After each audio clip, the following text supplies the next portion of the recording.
Hello everyone and welcome back to season 2 of the PGN Podcast. This podcast has one simple message: to normalise the conversation on resilience, our environment and our future in a climate changed world, with our communities at the heart of it all. Our primary goal is to foster discussions about flooding, climate resilience and related environmental issues to better support communities. We're here to take a deeper dive into the conversations we began in season 1. We'll be connecting hearts and minds, ambition, passion alongside our community and experts. Together we'll work towards building a more resilient future in our ever-changing world. I am Meshi Taka, the project lead for Project Groundwater in Northumbria, which is what PGN stands for, and your host for this season. Let's jump right in. Today we'll be exploring sustainable drainage systems, SuDS. We're joined by the fantastic James Hitching. Hi James. Hi welcome. Meshi, you're right. Tell us a bit about you and your background, James. Yeah, so I've been involved with flood risk management for, I think 18 years now. So I started off after leaving university, I went to the Environment Agency. I worked there for about 6 years, involved with sort of all things sort of flooding really, getting involved a number of different departments, and then eventually working my way into what was the development and flood risk team there. And then following that, I moved to Northumberland County Council and headed up their planning department in terms of responding to flood risk applications. So I was there for 10 plus years doing that. And then after that, I decided to go independent and set up my own flood risk consultancy. And from there, so it's been a sort of a bit of a whirlwind time, still involved back with local councils, get involved with their flood risk applications, making sure they're compliant and everything, and then sort of delving into other things, so helping out consultants, making sure their schemes will be compliant for councils, looking at sort of flood risk investigations, so a whole range of different things really. You were there though when the Flood and Water Management Act basically... Indeed. So absolutely. I guess you were the first crew out there setting up the teams and trying to set up the processes for the lead local flood authorities. Just before we kind of get stuck into the SuDS, could you explain to some of our viewers what the lead local flood authority is and what their role is under that particular regulation? Yes, like you say, so lead local flood authorities were set up as part of the Flood and Water Management Act back in 2010. So they are sort of either your unitary authorities or your county councils. So up in the northeast, they are pretty much all unitary authorities, but other areas you do get sort of more smaller councils sort of get engulfed, and they become, the lead local flood authority is the larger county council, and they have a range of different functions. So it's from looking at sort of flood drainage consents, so looking at sort of putting structures in watercourses. It's investigating flooding. So if a certain flood event occurs, it's responsibility of the LLFA to go out and investigate the flooding and to speak to different risk management authorities to make sure, and to see ways how the flooding stops and happens again. It's setting up new schemes. So if a flood occurs, it's to sort of provide a scheme to stop it happening again. And one of the key functions is to be a consultee within the planning process. So it's for major planning applications. So there's applications for 10 houses or more, or over sort of 1 hectare or sort of 0.1 hectares in terms of floor space. And as part of a planning application, a flood risk assessment and drainage strategy needs to be undertaken. That gets submitted to the planning authority, and then the planning authority submit that to the LLFA, and it's the LLFA's responsibility as that statutory consultee to review that assessment and to make sure it is compliant, and then ultimately go back to the planners and say, yes, this is fine with a number of conditions, or no, you need to go back and ask a number of questions to make sure that the development itself won't flood, or it won't increase flood risk elsewhere. Yeah, and that could also involve recommending SuDS. Absolutely, yes. And I think that's a key thing really with these planning applications that come forward now is, I'm sure we might go into a bit more in terms of guidance and things like that. But yeah, so when you get a new application come forward, it's set out that you do need to include SuDS within the new development. And so a part of that role, part of that process is making sure that SuDS are implemented within there and we get the right suds as well. So I think that's a key component of it. That's one of the reasons why it was something you were part of, that the LLFA in the Northeast came up with a kind of consistent, centralized document that gave advice on how to implement SuDS with regards to the drainage strategy and the drainage design, and obviously flood resilience, wasn't it? It is, yeah. So as part of, for government, when they released, sort of, you've got your planning guidance out there, and then you've got your sort of secondary document as part of that. And in addition to that as well, they released what was the non-statutory standard for sustainable drainage systems. And the problem with that guidance was that it told you what to do, but it didn't tell you how to do it. Exactly. Yeah. So myself and the sort of 7 Northeast authorities, we got together and we tried to sort of formalise a bunch of standards based on those national ones to say, here are the standards, and this is exactly what we want to see across the Northeast. And it was just to promote that consistency across the Northeast, because sometimes I do have sympathy for developers. And, when you're looking to develop a scheme in Northumberland, but you're also looking to develop a scheme, say, in Durham, it should be exactly the same. We shouldn't be asking for different things. So that Northeast document does sort of look at all of those standards and create those local ones. And like I say, it promotes that consistency and makes sure we do get the right SuDS across the board. I was a consultant in that space, so we've tested that a few times, but it was everything from infiltration testing with regards to the type of SuDS and its construction, and even down to modelling type of outputs that you provide to justify your design. So it's quite a comprehensive document. We know what SuDS are, but how do you go about building the right SuDS which are fit for purpose in the environment? Exactly. That's it. Yeah. So it's all well and good saying we want SuDS in there. It's, how do we get the right SuDS? How do we make sure they are built, and they're going to be built so they will perform the functions that they are designed to do? So it's all well and good to say we want a SuDS pond in there, but you build a pond and it's just an end of system one, water goes in, water comes up, water goes out. It doesn't necessarily provide all those functions that's good SuDS need and should do. And that's where we hope the local standards do provide a bit of clarity and also refers to guidance. There's a lot of guidance out there. And so the idea wasn't to sort of create new things, don't want to reinvent the wheel in that sense. So there was maybe a little bit of signposting to these other documents that are out there and which are considered to be best practice. So the guidance for Northeast standards do that. And hopefully it's been a success in terms of, when we did do that, and sort of several meetings between all 7 of us, just to make sure we had that consistency across the board. And I think it has been sort of well received across the country. I was involved with a national organisation called ASA, the Association of SuDS Authorities, which was an organisation sort of across all 192 different LLFAs, I think, across England. We tried to get as many on board as we could, and the idea again was to promote that consistency, but across the country. And I think a lot of them did look at the Northeast standards and try to sort of use that across their local areas and to get their own individual standards. I mean, it's good to hear that it's become a bit of an exemplar template. I hope so. Yeah, definitely. I mean, it's been a few years since we did it, and I think things have progressed in some ways. So it is good. It is good to hear that it has been sort of looked at and referred to by other people in the industry. So kind of going back to your point about the function, what SuDS are designed for, and the ability to deliver those multi-functions. For those who are listening, who are curious about SuDS, and they've probably just heard about it in high-level terms or relating mostly to ponds, can you just take us through the different types, and where we talk about functionality, what those functionalities can be?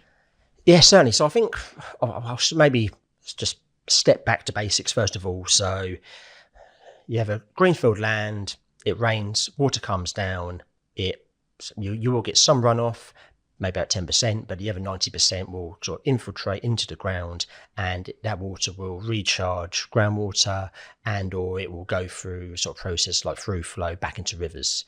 And that's the process that we're trying to replicate as part of SuDS. So recharge, again, top up is all we're saying. Yes, so it kind of tops up our natural resources. Exactly. Groundwater. Right? Yeah. Keep it on point and I know. for the podcast. I think that's the thing where we talk about this a lot in the space we work in, and recharge is such a lovely word, but unless we explain what it is, a lot of people can assume that it's something that Of course. So those are like the baseline conditions of what natural processes are. Yeah. SuDS look to mimic those natural processes.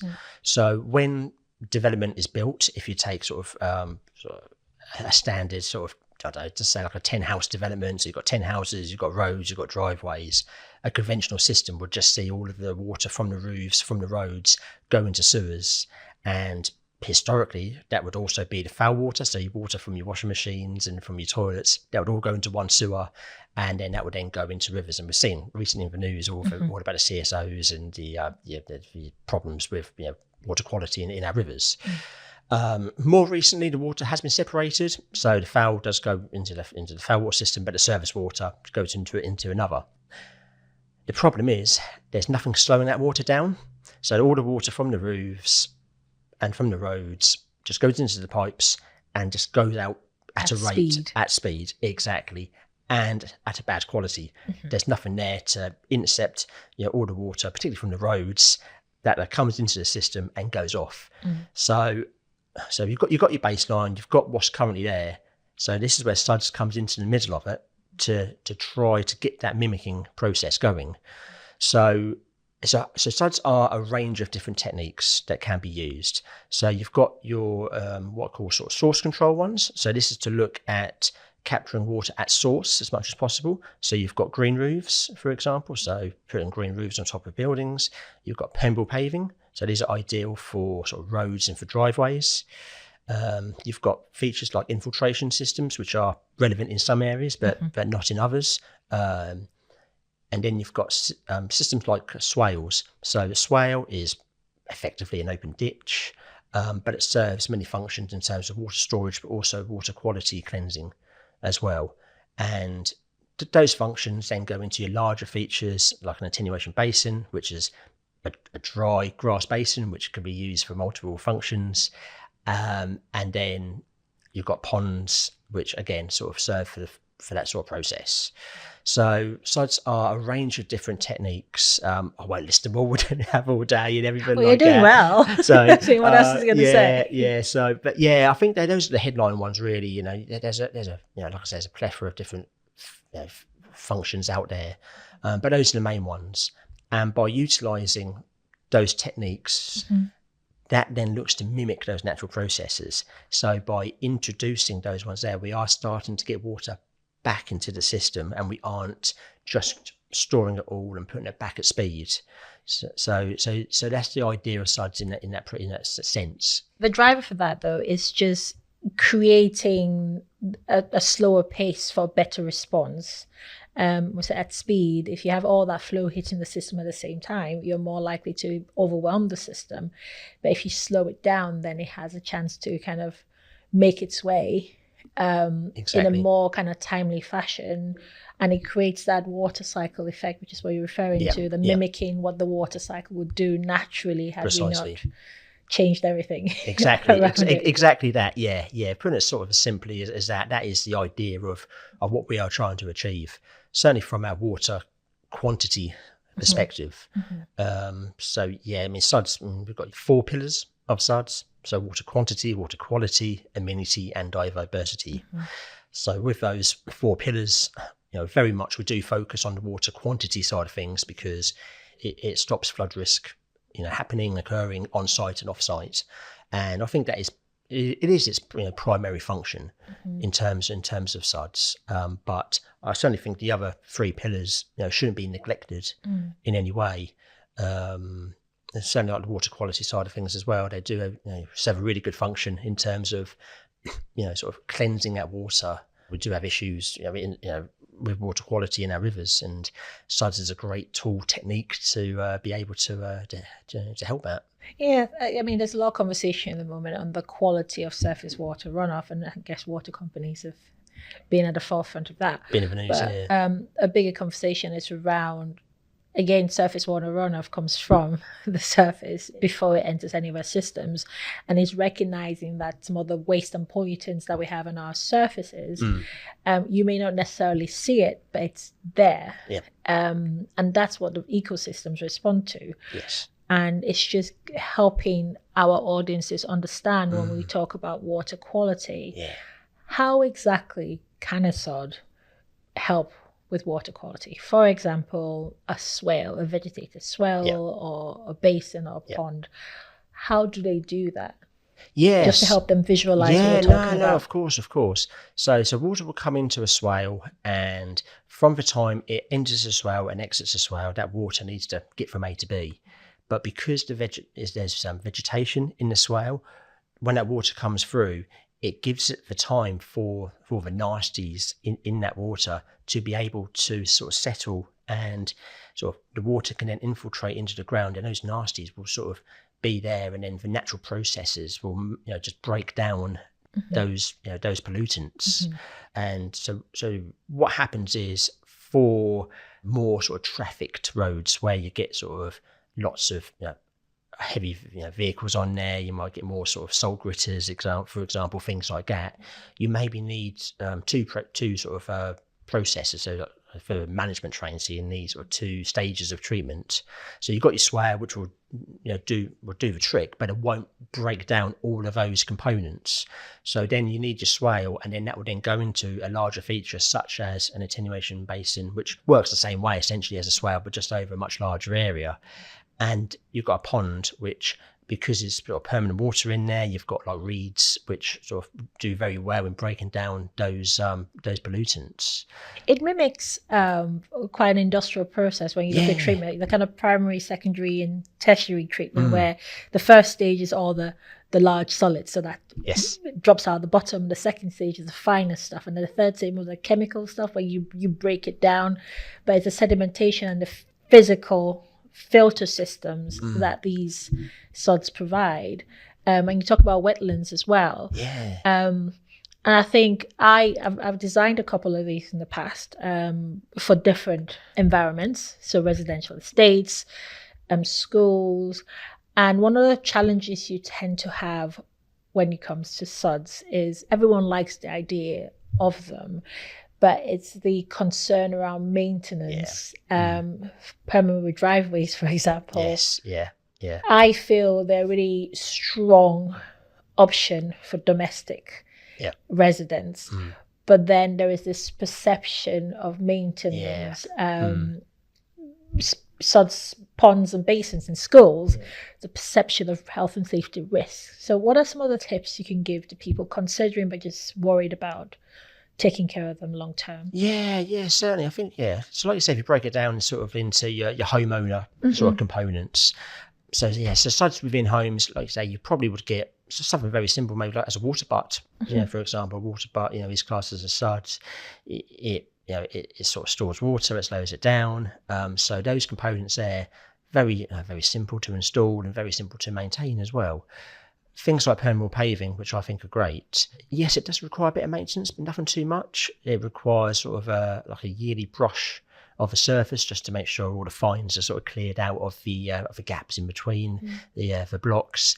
And then it needs just a bit, maybe every sort of 5-10 years, a bit more of a deeper clean, but probably no more so than just like a regular drive that you might have, where you sort of have to get the jet washer out to clean it. So really, it's nothing sort of too more erroneous than for a regular sort of drive in that sense. And I think a lot of these things is about education as well. It's not as bad as what people think. Oh no, I've got a permeable drive, what have I got to do to maintain it? It isn't that difficult to do so, and I think that's the main thing, is just the education perspective.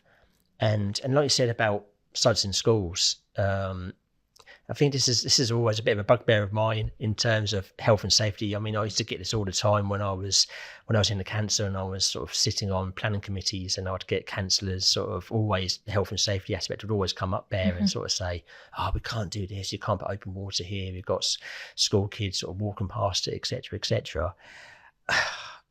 Kids aren't stupid, you walk past these sort of features all the time. You've got major rivers that aren't fenced off and things like that.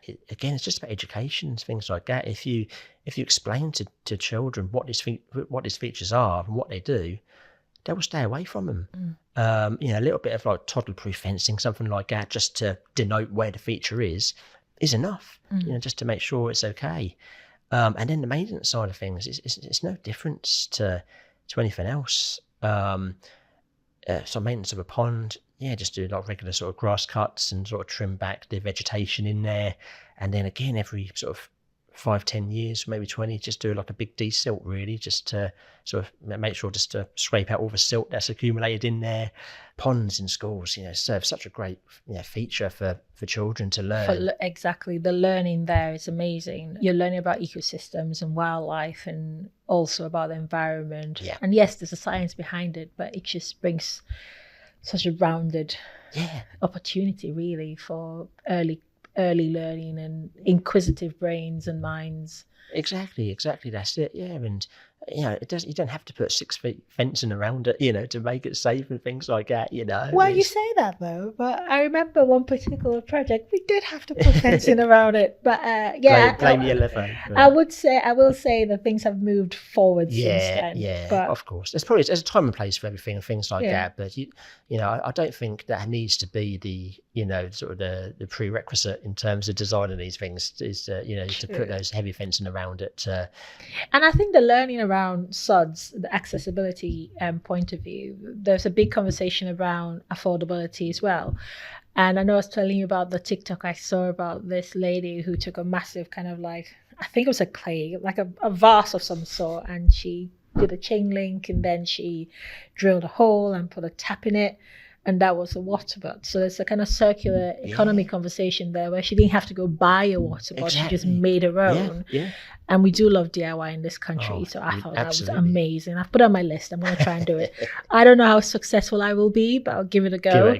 But there's a conversation around affordability, particularly post-COVID. We value our outside spaces. I think I read somewhere that after COVID, demand for houses with gardens skyrocketed. And I think recently with the Chelsea Flower Show, we saw that amazing flood resilient garden, which I loved it. I thought, well, fantastic. But then I thought, well, who's going to build that in their garden? So what are your views around how we can make some of these ideas scalable, looking at the way the fashion world works, where you have New York Fashion Week or something, and there's this concept design that everyone's fawning over, but then over this next season you see versions of that come out which are for the masses essentially. And I feel like there's a gap between what we're selling here, developers and people obviously can plan with specialists, to what somebody who has a lovely home and want to do their little bit towards it can do. So there's a gap between that and most people that perhaps don't want to buy a brand new house. They just want to improve their own home. Yeah. So how can we bridge that gap? Yeah. Well, don't ask me questions about fashion first and foremost. It's not my forte at all, as you can tell. But I did see the Chelsea Flower Show, Flood Resilience Garden, and I thought it was good. I thought it was good in the sense that it's bringing flood risk mainstream. So I certainly think it's got benefits in that sense. So people who don't normally talk about flooding, it brings it to their attention. So I certainly think it was good from that perspective. Yeah.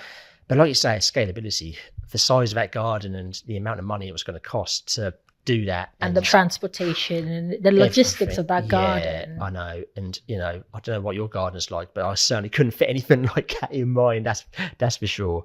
So like you say, it's all about scalability, and your analogy with the Fashion Week is relevant in that sense. And I think there are things you can do. Even by putting in water butts is a part of that. So where maybe you weren't not necessarily storing the water on the surface, you are still storing that water and putting it away. So I think that's a small bit that can be done.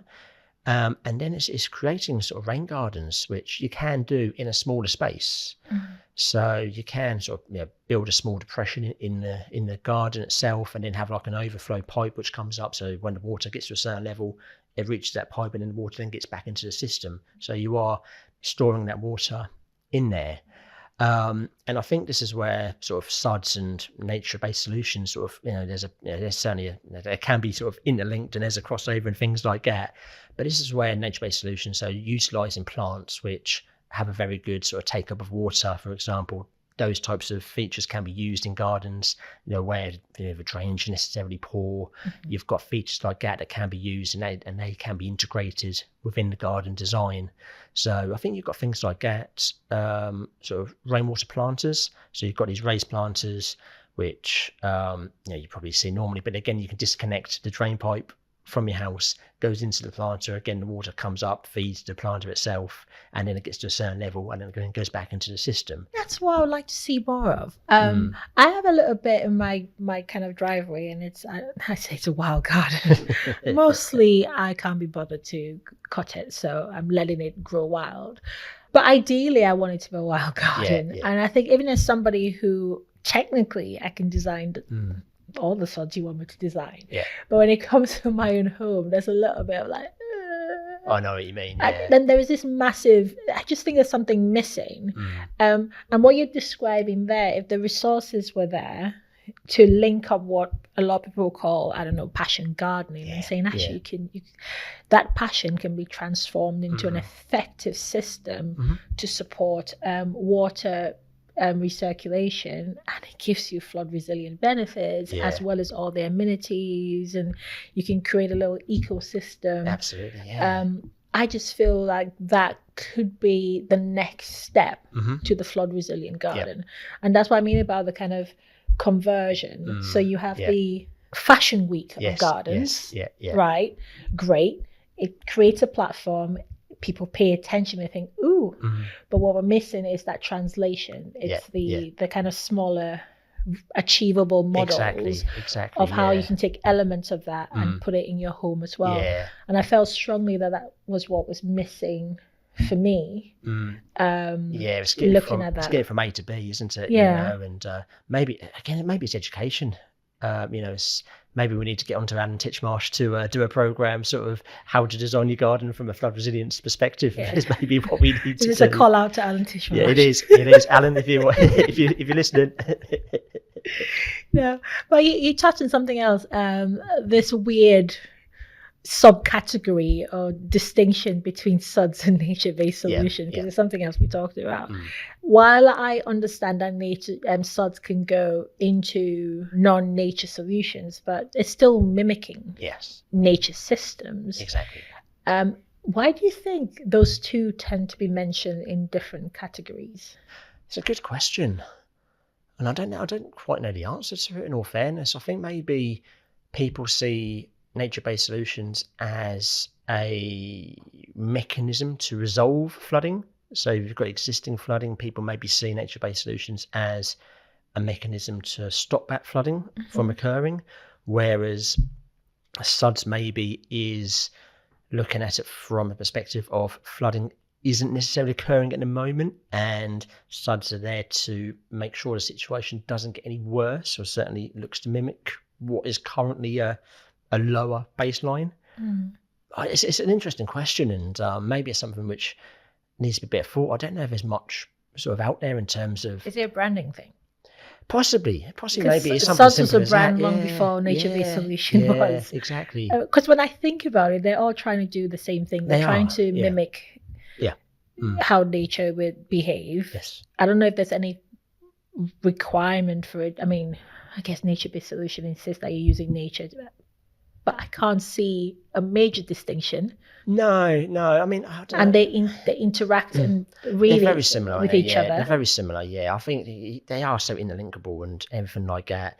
It's maybe certain things, I don't know, like nature-based solutions. I maybe think of, you've got a water course and you put it in like a leaky dam, something like that, and those types of solutions, which I think would maybe fit more within the nature-based solutions sort of categorization than SuDS. But I think the two could be used, and I think if you talk about it and you sort of reference it as SuDS or you reference it as nature-based solutions, I don't think anyone really batter an eyelid. I don't think anybody is going to call you up and sort of say, no, that's nature-based solutions and stuff like that. I don't think they would. You might get one or two, but And just before we close out, just finally, again, we've talked about scalability and accessibility. So as somebody who's watching this podcast today, and you were going to give them some advice to take away, perhaps they want to look into SuDS or implementing SuDS at home, or I don't know, schools, what advice on guidelines and steps would you give them? Well, certainly I think SuDS is it's here to stay, first and foremost, and there are a load of guidance out there.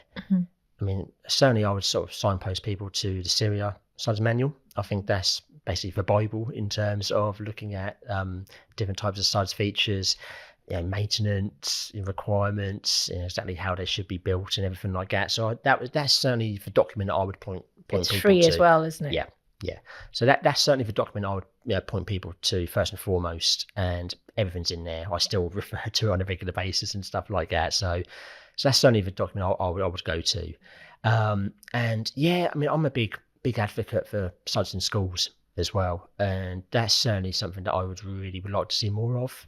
I think going forward is to see, to get these different SuDS features in schools, because I think education is so important in that sense. And if we can get school children to know about these features, to what are they, what do they do, that then going forward as they progress into life will hopefully then make them want to do things themselves. So make them want to install water butts, make them do permeable paving, even maybe going forward to create some sort of form of rain garden within their system, and even then look more with a more of a community perspective as well. So if there is like a local flood issue within the community, you could do little things. So like on the highway, create little rain gardens within the roads to slow that water down and do all the water treatment. So that's, I think that would be my takeaway really, is to hopefully progress that further. Are there any organisations out there where you can go for free advice, or just general advice on SuDS? Well, Syria is certainly the best one for that, and they've got like a sister website called UK SuDS, which is a really good website there. It's got some great case studies on there. So that's certainly the first and foremost one, which I would refer people to for looking at SuDS. That's the big one for you. That's the big one for me. That's the main one. I mean, certainly there's so much information out there, to be fair, but that certainly would be my starting point for sure, to go there. And then I'm sure on the UK SuDS website it's got links to other documents from there. So I certainly would sort of signpost people to those first two documents and websites first and foremost, and then from there they can then branch off and sort of go down different rabbit holes and everything like that afterwards. What's different about SuDS now that perhaps wasn't around 10 years ago is it's a bit more mainstream, and it has to do with I'll reference Severn Trent's project. The Mansfield SuDS project, for example, usually most large-scale projects tend to have an element of SuDS. Yes. This is an entire investment, £76 million on SuDS as a flood alleviation solution, but also with the surface water separation, the benefits you're talking about there.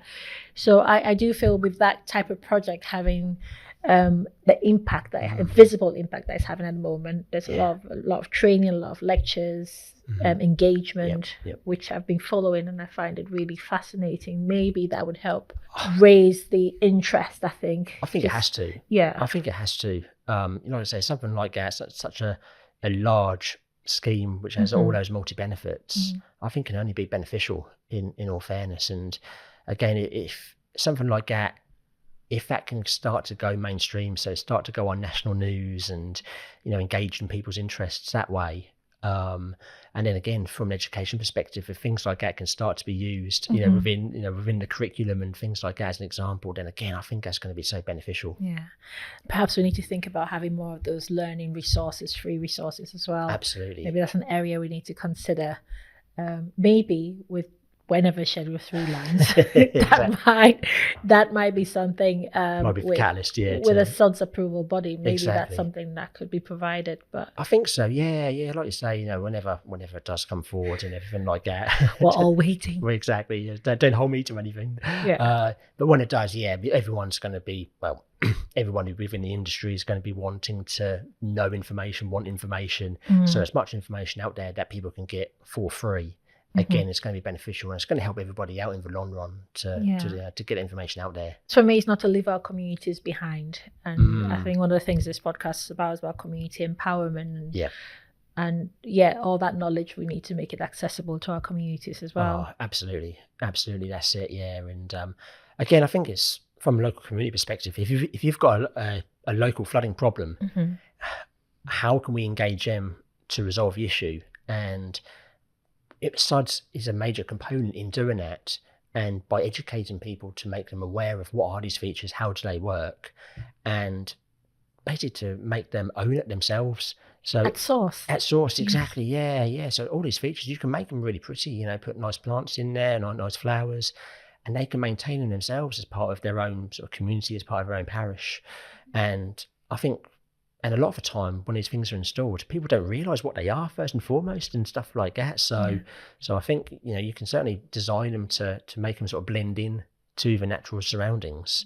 And then just, by putting some sort of signs up to educate people as to, this is what this is, this is what it does. And so I think, that SuDS can play a major role, in that sort of community engagement. And it does bring curb appeals. Oh, yeah. So, absolutely. But I think we'll call it a day on that. Thank you so much, James. It's been no amazing. No worries. Thank you, Meshi. Yeah, thanks for inviting me. And thanks to our listeners for joining in today. For more information on the topics we covered, please refer to the episode notes for helpful links.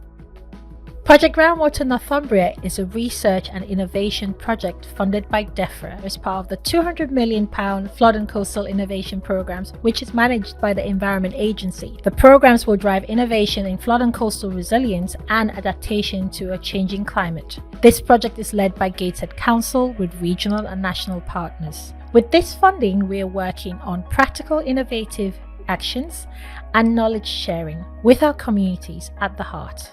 For more information about PGN, please visit www.pgn.org.uk.